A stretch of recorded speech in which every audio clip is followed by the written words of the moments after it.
Welcome back to another episode of the School of Weird podcast. Today, I am joined with someone who comes from one of the weirdest places on earth, and that is Asheville. And we are so excited to have you on, Loren. How are you today? I couldn't be better. And I love that because that is the subtitle of Asheville, right? Keep Asheville weird.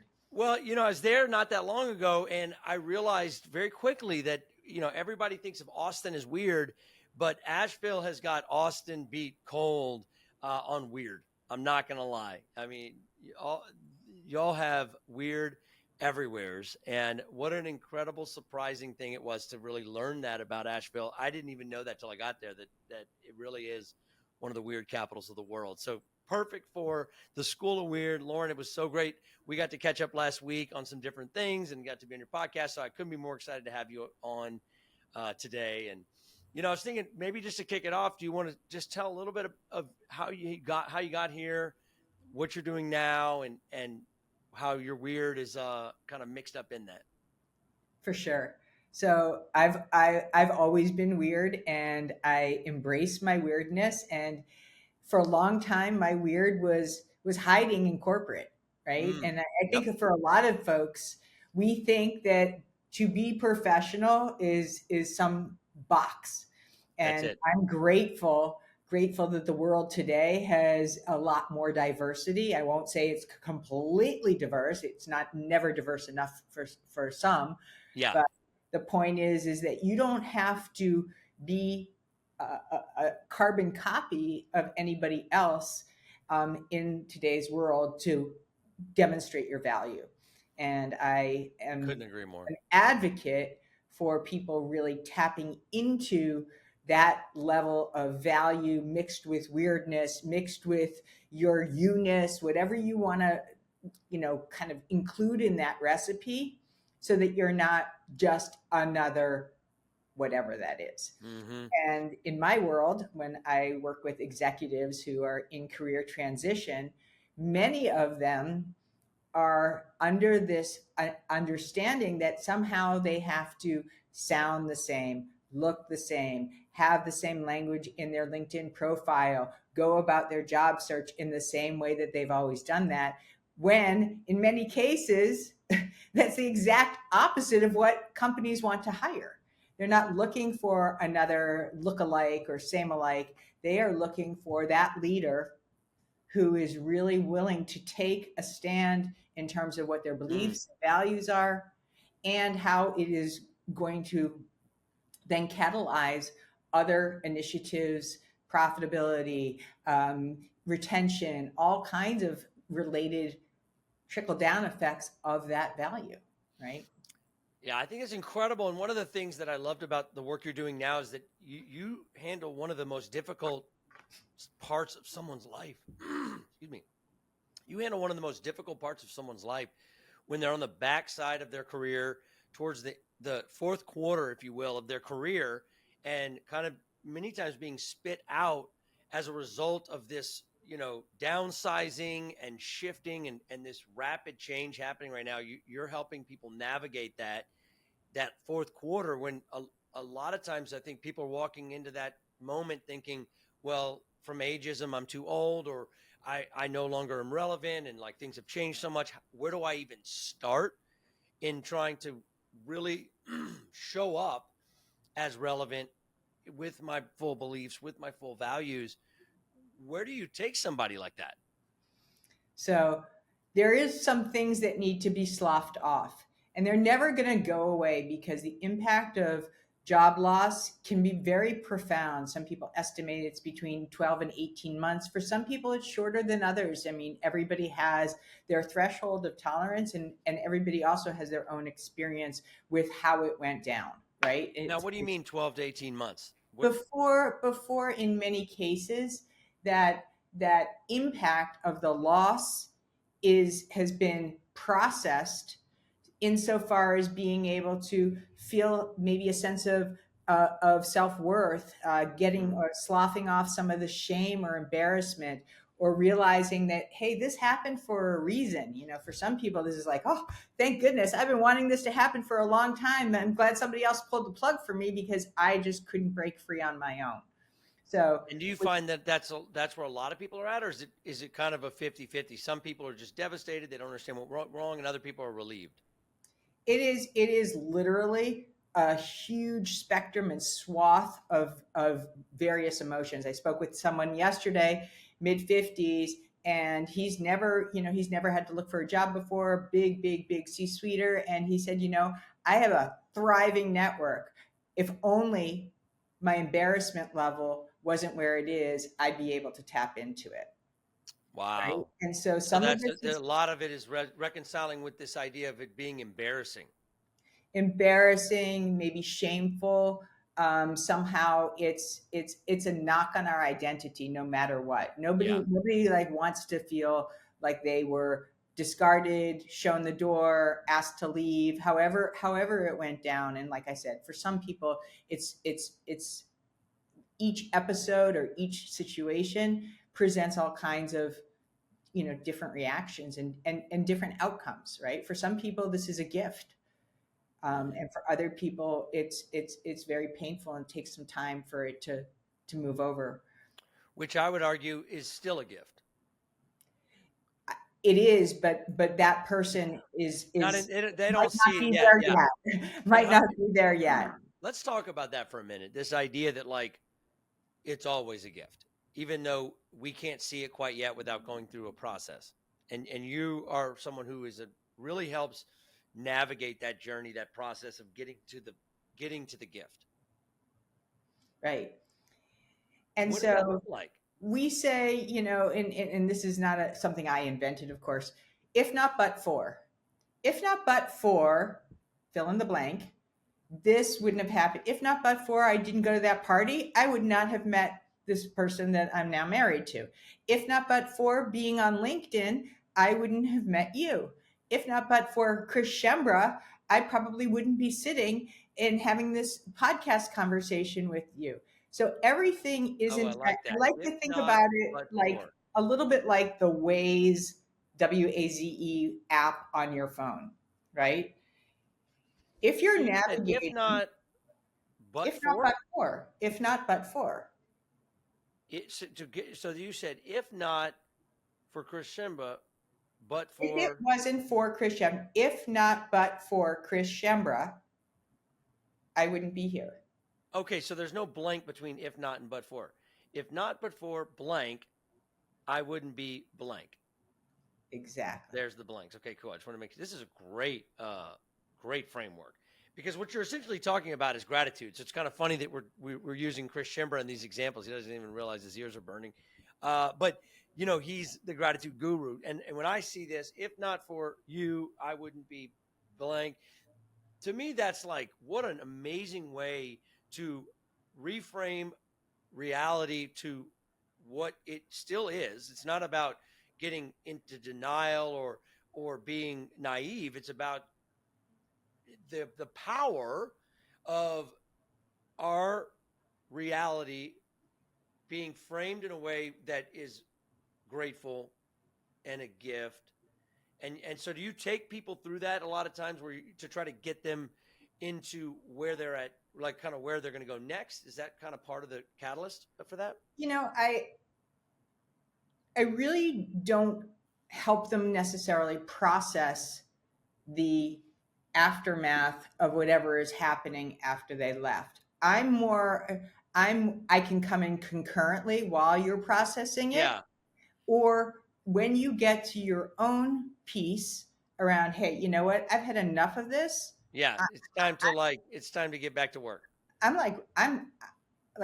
good, right? Like, I'm good. I'm awesome. And maybe that doesn't come overnight, but so much of what is clouding the next step is the one that you're just getting off of. And that can color a lot of the outcomes that happen in your job search. I mean, we think that it's the resume. We think that it's, the recruiter. We think that it's, all these things. My network isn't showing up for me. But if we are not in a good mental state, sorry, but nobody wants to talk to you. Yeah. Nobody wants to talk to you. They really don't want to help you. If you Yeah. don't know where your value is, they won't see it either. Yeah, and it's interesting. I was talking with somebody yesterday, and we were talking about this idea of hidden capacity. It's one of my friends, Kim, who's a speaker, and we've been talking about kind of what is the main thing that she unlocks. And she did this thing that I thought would be interesting for you. She went to Washington University in St. Louis and said, "Hey, look, you don't have a program for helping these lawyers get placed." Mm-hmm. And they were like, "Well, we don't have a budget." She said, "Well, what if I did it for free for 90 days?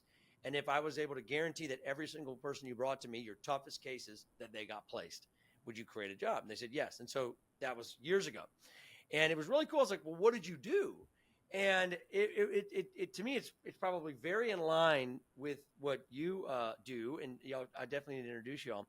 But it was essentially like sitting down and changing it from like all the things I need as an employee, all the things that I want to do, to what is the unique problem that the company has, as I see it, at least with the limited information I have, and what I feel like I could do to help solve that problem.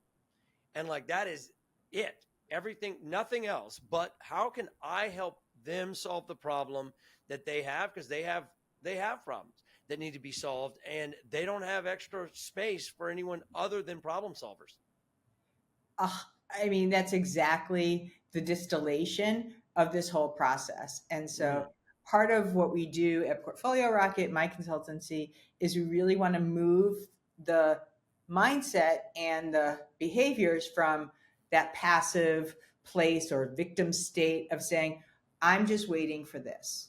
mm-hmm. Somehow, I'm going to wait for the applicant tracking system to, finally, it's such a numbers game. Finally, I'm going to be in that less than 1%.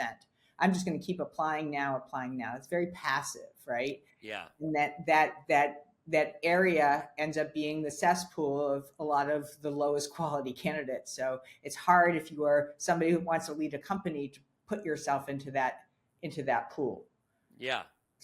And Well, so and so you, okay, keep going. moving from that passive place of wait, wait, wait to create, create, create, which is exactly what your friend did.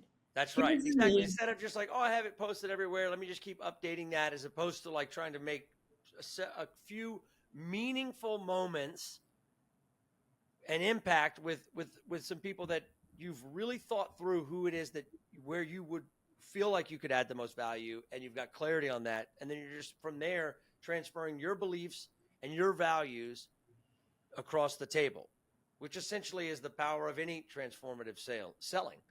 It's just a transferring of beliefs. One of my friends, Ryan Estes, has always been big on that. And he's like, all sales is a transference of beliefs and values to another person. So then the problem becomes if I'm not in touch with my beliefs and values, which goes If I'm back to not in yours. touch, or even in this case, I want a job doesn't mean anything to somebody who has a pressing need, and you get to that's a really important kind of twist here. You get to, as this person who has this skill set, has this pattern recognition, has this experience, to be able to say, well, wait a second, like, this is what your job description looks like, but here's another problem that I think I'd be even better at solving, because Mm-hmm. this one is like the big nut. This is Mm-hmm. just a rote job description. And so at this level, at the senior level, they're not looking for somebody to check a box and, just No, qualify. They're not even looking for close. somebody who has some vision, and no better time to start showing that vision than early on, because not only does it refuel your sense of dignity and self-respect, but you're like, your wheels are turning. You start to get Yeah. excited instead of feeling like it has to be some kind of white knuckle process. I need a job. Like, You nobody know, and enjoys that. and I'm sure you've thought of this, but like your framework and the work you're doing is just as valuable if you're trying to get a job the first time, trying to get a job at fourth quarter, or even more importantly, staying in a growth mindset and a upgrading of the existing roles while you're in the company. I'm I so glad think that that's you sometimes mentioned where the that. stagnation spiral can get really interesting. I talk about the stagnation spiral, but um, that to me is one of the biggest trappings. Is like, how did we get here, and how do we avoid doing that again? What are your thoughts on that? I'm so glad that you mentioned this, because one of my favorite people who has spoken out on this, and this book is not necessarily new, but it's ever present for me and my clients, is the book by Seth Godin called Linchpin. Mm. And what he talks about is that linchpins in organizations are those who are practically indispensable. They are not just there, checking a box 9 to 5 going in. They are looking, down the block, around the corner, looking for ways that they are able to sift and sort through hierarchies and problems. And those problems can be in a broad range of places, but nobody is telling them to do that. They are taking the initiative to create something maybe out of nothing and put things together. I've had many, many clients, both from the past and in my current role. I think we talked about this. I had a client who recently landed a CFO position, and Yeah. instead of just socking away her sign-on bonus, she asked her company if they would be willing to sponsor her summit to Mount Kilimanjaro. And they paid for her trip, and she wore the t-shirt at the summit, and she exchanged that old paradigm of what that sign-on bonus should look like, and was able to create a multiple, not even three-way win, I would say like a five-way win, because Wow. everybody won. And that's the kind of person. I mean, she was even able to defer her start date because she had this summit to do, and that was not going to change. So she stuck to her values. Big win for her. She got the trip paid for. They got Wow. the write off. Wore the t-shirt. They looked good. They got some great press out of it. And that's the kind of person that she is in the organization. And Yeah, I so love that. it has a lot of ripple effects. And I would say, for anybody who is thinking about a job search, in a job search right now, go back to yourself. What can you Mm-hmm. do? What can you do? I'm not even talking about skills. What is the reverse engineering path that you can start to put together in your head? And we've all done this in other areas of our lives. I think the most logical way is to say, like, you want to go date that person. Oh, trust me, you're going to find a way to bump into them at the gym, or like over here or over there, right? You're resourceful. When You're a you lot want more it. resourceful than you realize. But when it comes under this thing that we somehow think we have to do, or it should look a certain way, um, it's not always top of mind. Yes. Oh, I love that. And so, one of the things that you mentioned was like the skills thing. Have you noticed that sometimes over indexing on skills is actually a mistake in this process? Well, there's a balance, right? Mm-hmm. You need to have the skills to do the job, and you need to demonstrate Of that you have course. the skills, and you need to be upskilling all the time, because the skills that you had from 10, 15 years ago are not as relevant as the skills that you have as of yesterday. I like That's to right. think about it like a workout, right? You work out 4 months ago, you're not probably as fit as you were if you worked out this morning. Yeah, four You minutes need ago. to you need to maintain a certain level of relevant skills. But at the end of the day, people hire people. Mm-hmm. They hire people who are wanting to lift others up. They hire people who are connected. They hire people who see opportunity, and not necessarily a lot of the um, that doesn't mean they don't take risks. It just means that within that risk is an opportunity, and they are able to also have a level of agility mixed with ability. So, something's Interesting. going to change. Yeah. Something's going to change. Everything's going to change. And so, if you keep going back to, well, the way we did it here, or this is how it used to be, or how I did it at this, in my old job, that may not necessarily apply in this world, in this environment, as of today. Yeah. All right. I'm curious. I want to switch gears just for a second as I'm thinking Sure. about your framework, the work that you're doing, the problem you're solving, and I'm thinking about this love your weird thing. And you and I had talked about like what were we into as kids, and you had told what was yours again? What were you into when you were 5, 6 years old? Oh my You, God. Well, first of all, I think I mentioned to you that I wanted to be Lori Partridge. You That's remember right. I knew it was. I that? I wanted to wanted to say be Dolly Lori Parton, but no, Partridge. Lori Partridge. Okay. No, not Dolly Parton. Lori Partridge, because I wanted to wear the go-go boots, Yep. and I also wanted to be in a band. I've had a lot of weird. I'm still pretty weird, so I never want that to go away. What did you love about wanting to be in the band though? Like, what was the thing about? Oh Was it my was it God. the I fashion? mean, Was it the band? Was it just the whole thing? just like music saves lives, right? Music is the thing that so many of us, myself included, it has the most versatility. It's portable. You can take it anywhere. It's a mood bender. It can make you cry. It can like just light up your heart. It does everything, and I just wanted to be a part of that. And still, even today, like I play a lot of air guitar. So I love it. And it's interesting you said that about the role that music can play. Is that something that you've like leaned into at all, like as an adult, or has that been or is it just mostly just your personal kind of experience with music and the role it's played in your life? I'd like to think I've saved the planet by not being being on stage. Oh I, yeah, no, but even like just the role music plays in our lives. Have you oh dug into that a bit?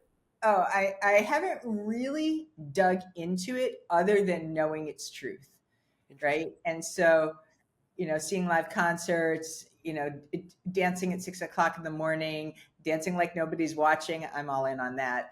I get a lot of weird looks, and I don't really care. So it's safe to say that like it's part of my DNA.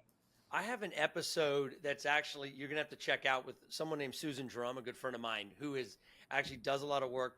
It's like this combination of like the role music plays in our development as an adult and the role of the Enneagram. And so she's brought Mm. these two worlds together. It's pretty interesting. You gotta check it out. But yeah, so it's interesting because I'm always thinking about like, is there something about that 5, 6 year old version of ourselves, whatever we were into, not necessarily that we were going to be Lori Partridge or be in a band, but is there something about that part of ourselves that is hiding a part of the value or gift that we could bring to the table? And I think it's an important exercise to be thinking about because the issue with capacity is the parts we can't see. Mm-hmm. And the issue with being our whole selves is the parts that like are not as obvious. And usually that is the stuff from our childhood, that kid inside of us that's just kind of not necessarily hidden per se for some people, obviously not you, but for a lot of people, it's like they're thinking, what good could that do with where I'm at? What is the relevance? And I'm curious your thoughts on that piece or like how that might play into the journey you're taking some of your people on. I think there's a lot of parallels, and I'll be honest with you, I never really pieced it together until this very moment. But a Mm-hmm. lot of my early life, I felt very trapped Mm. and caged. I didn't look the part of somebody who, had, a certain,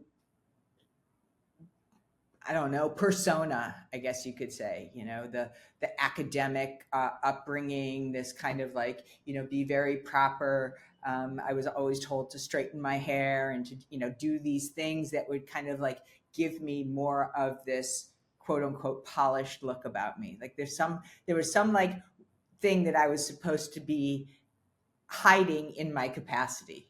Mm-hmm. And Interesting. music was really the I would say the first door opening into that freedom. Like And about and I think how old when you were like starting to kind of see the oh, music? I think it was young, 5, 6, 7 kind of thing. I remember actually my first album was a Partridge Family album, and I bought it with my babysitting money. And I went to the record store. They used to have those, and I bought that, and I listened to it incessantly. I mean, nonstop. And Mm. that freedom that I felt, and I'm sure I had a horrible voice, and I'm sure my dance moves were all over the place. And I remember just feeling like that sense of freedom and joy and wanting to hear it again and again and again and again. And, Yes. never getting tired of it. And I still have that album. Oh yes. Okay. So trapped in cages. Interesting you said that because conditioning plays a big role in that feeling of trapped or caged or like that's kind of where this love your weird thing came from. Was this I started to be told by people that the way I was being and thinking was weird. Mm-hmm. it's just weird that you're trying to invent all this crazy stuff like time machines and jetpacks and all this stuff. I was always trying to turn rooms into labs and thought I could be an astronaut and a cowboy and all this different stuff. And people said that was weird. So over time, that conditioning started to like mute and mask it. And it's wild how much of a mask that we wear, and sometimes a breaking point, like what you do with your folks, is the first time they realize that it's been years since they forgot the mask was even on. They'd gotten so good at it. And usually that mask is what keeps us from staying fully connected to our whole self, which I have found as an adult, especially if you're 35, 40 plus, you're further and further away from that 5, 6 year old Loren and or whoever it is. But many times that's the missing hidden genius Completely. that is the magic. Like, so to me, none of this works unless we show up in our full genius. And a lot of people think that, well, I'm not a genius, or I don't relate to that. But the fact is, every kid, and science has proven it in multiple different ways, every kid at that 5, 6 year old before the conditioning starts is a genius. Their Mm-hmm. imagination, their divergence, all of these things, their creativity is at a genius level for the majority of humans. As a default, it's actually the conditioning and sometimes the trauma that we go through that makes us unlearn it, I totally agree. what we innately are. So sometimes it's as simple as just giving ourselves permission to remove the mask, permission to show up as our whole self. And what better time than in a fourth quarter coming out of a situation like this? I think that's where, when I say all of it's a gift, is that that's the opportunity, because it's like, man, what do I have to lose? I've already feel like I've lost everything. Well, Like, that's the get to. That's the get to. yeah, This is kind of like you get to have that big swing moment. Now, it will not be easy. I don't want to say, "Oh yeah, go." absolutely. I'm not like No, sugarcoating this either, no, but it is it's a available. terrible moment. The 6 to 12 months of the most emotional bottom that you'll have. It's in the top 3 to 5 Sure. worst moments of your life emotionally. But without that pain, without that discomfort, without those moments of like reconciling with the failure, because when you hit something that feels like failure, the one thing you don't have in that moment is fear of failure. And we live so long in fear of failure, not realizing how that's bearing down on our genius, bearing down on our full capacity. And I think that at the end of the day, like if you choose it, which I think most of the people that come to you, they're ready to choose this change as opposed to just like have it happen to them, and choose this adaptation and choose this new thing as opposed to this old thing that created, what was stagnation that led to being let go. Because if unless the company went under, the company felt as if they could live without you. And it's a And I've business been there. decision in many, many, many, many cases. I mean, I don't have a lot of folks that are coming in for performance issues and or anything like that, which wouldn't be tragic either. Because trust me, who knows what's happening politically and all of that kind of stuff. I've been caught in those crosshairs many a time, Mm-hmm. and so the point I want to really get to here is that if you're looking for a job that's available. I don't personally focus in on that because jobs are typically not very fulfilling at that C or No, executive level. There's got to be it's something a setup. there that you want to earn, and our human nature tells us that even if it was available right here, it just wouldn't have the same value, worth, excitement, opportunity that would be attached to it because we don't value things that are easily given to us. Yeah, And so part of the wild. process is digging into and getting to tap into the part of you that says, come hell or high water, I'm going to do this. And I'm going to Mm-hmm. do this because I feel so passionate and I have such experience in this area. And the opposite of fear isn't like perfection. I think it's just a level of certainty that just says, like, I can and I will. Yeah, I can and yeah, I will. and you choose that. I and you have to choose that. choose it. And I And think it that's doesn't mean awesome. it doesn't mean it's gonna be there 24/7 either. We all have moments of doubt and self-doubt and I screwed up and da, da, da, da. That's okay. You have to But inventory that. you gotta get to a place of belief and certainty. All right, so let's think about this as we come to the close of this conversation. What's Sure. something that you could leave with somebody that is just stepping into this? They are not really knowing kind of what's up and down right now. What's a good first step that you usually would recommend to somebody? Like, hey, I got somebody calls you, one of your friends maybe says, I have a friend. What should I tell them? Type of deal. They're going through this. I don't know what to tell them. What would you suggest? One of the questions that we ask every person that we talk to as a prospect is, how committed are you on a scale of 1 to 10 of driving your own outcomes? Because Interesting. I can't make you do anything, and it has to be, and you've heard this term before, right? An inside job. Yep. Where is your level of conviction in this process? Oh, I love that. So commitment, conviction, and I usually look at it like from a standpoint of like uh, transformation from like drugs and alcohol, willingness. Totally. Basically, how willing are you to do this? Because Right? You and without I have that talked willingness, about nothing happens. Yeah, this, right? I'm and willing to go to any length, and I don't even know what any length is. That's yeah, like, well, and that's the thing is that you have to be at a place where you're willing to go to any link, sight unseen.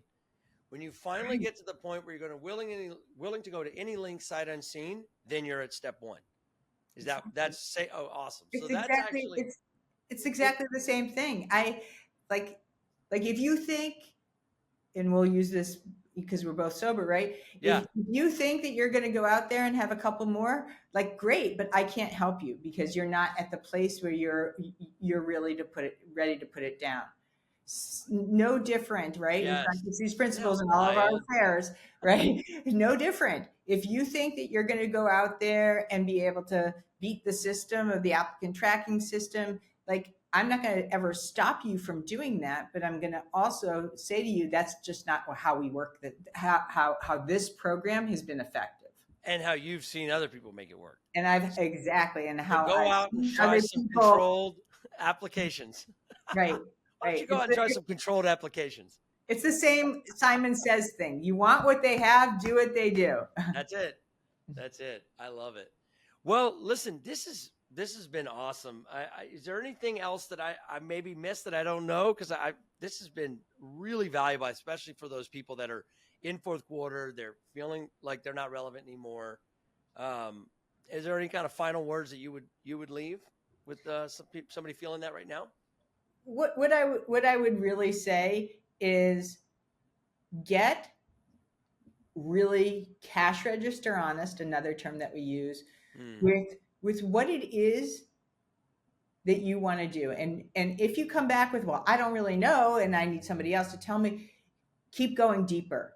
mm, What it is, that what problem you love to solve, the kind that you get lost in. I used to get lost in mm. dark rooms, I Love get that. lost in music, I get lost in this work that I'm doing on a daily basis. Nobody says, oh, you got to go into the office on Saturday. I want to, and because it's a problem I love to solve, and I love to serve other people in that process. So ask yourself that question: where are the problems that light you up? And then also, where are the ones you just want to put in somebody else's hands, Mm. right? Because you don't have to do everything. Just hone in on that key problem and then keep digging down from there. I love that. That is so good. And especially the whole like if you don't have a clarity on it, keep going deeper. You're not ready. That's good. Keep going deeper, keep going deeper. And if you need help, you know what? That's a good thing. That's Yeah. a good thing. Don't keep banging your head against the wall thinking it's going to be different, right? Go get some help and find people who can speak your language Yep. and also help you to get where you want to go, hopefully faster, because we know that the longer you stay in the marketplace, it can wear you down. And you want to see early wins, and you want to be able to also keep your confidence up because people can smell that. Heck yeah. I love it. Conviction, find the conviction, find the willingness, and figure out what it is the burning problem you absolutely love to solve and can get lost in. Yeah. Love You it. got Oh, Loren, thank you so much for being on the show. How do people find you if they want to learn more about this, or maybe they even Sure. need to reach out to you? Absolutely. I would love to talk to your audience. Always on LinkedIn. So you can find me there, Loren, Loren, Greiff, not grief, Greiff. And my company is Portfolio Rocket. So that's portfoliorocket.com. And of course, Loren at portfoliorocket.com. I love it. Loren, thanks so much for being on the show. It is always a pleasure to get to hang with you. Thanks. And this is just, I think this is going to help so many people. And, for everybody out there that's listening and or watching, thank you so much for tuning in. And until next time, this has been the School of Weird podcast.